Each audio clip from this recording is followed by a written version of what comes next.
Di sela kampanyenya di Aceh, calon presiden nomor urut 1 Anies Baswedan menyebut laporan yang dilayangkan relawan Mahfud soal salam 2 jari Jokowi ke Bawaslu sejalan dengan semangat perubahan yang diusung pasangan Amin.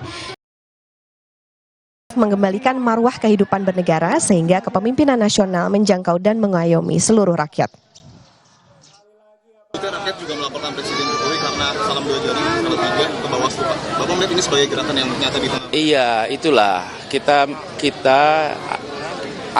agenda kita yang pertama dan terutama mengembalikan marwah kehidupan bernegara sehingga kepemimpinan nasional itu dihormati karena menjangkau semua, mengayomi semua. Tapi mengapa Anda meminta THN Amin untuk mencabut laporan ke Bawaslu, Pak?